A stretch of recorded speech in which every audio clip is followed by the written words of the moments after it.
বৈষম্য বিরোধী ছাত্র আন্দোলনে চট্টগ্রামে নিহত পটুয়াখালীর প্রথম শহীদ চট্টগ্রাম বিশ্ববিদ্যালয়ের মেধাবী ছাত্র হৃদয়চন্দ্র তরুয়ার পরিবারের খোঁজ খবর নিয়েছেন পটুয়াখালী বিজ্ঞান ও প্রযুক্তি বিশ্ববিদ্যালয়ের প্রবি নবীনযুক্ত ভাইস চ্যান্সেলর প্রফেসর ডক্টর কাজী রফিকুল ইসলাম।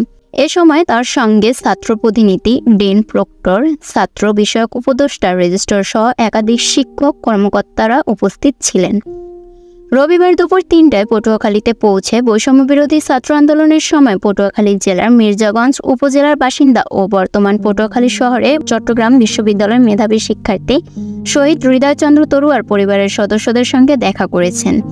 এ সময় তার সঙ্গে এল অনুষদের dean professor Mohammad Abdul Latif, BA অনুষদের dean professor doctor Mohammad Jahangir Kabir Sarkar, proctor professor Abdul Bashar Khan, ছাত্র বিষয়ক উপদেষ্টা professor doctor Mohammad Zillur Rahman, registrar professor doctor S M. Hemayet Jahan, professor Mohammad Jamal Hossain, ছাত্র প্রতিনিধি, বিভিন্ন অনুষদের ডিন, শিক্ষক কর্মকর্তারা উপস্থিত ছিলেন।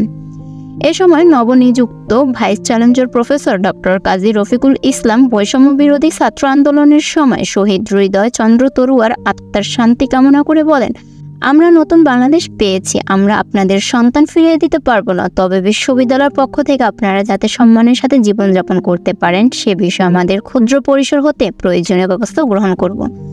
Ayesha Akter, voice of Patuakhali.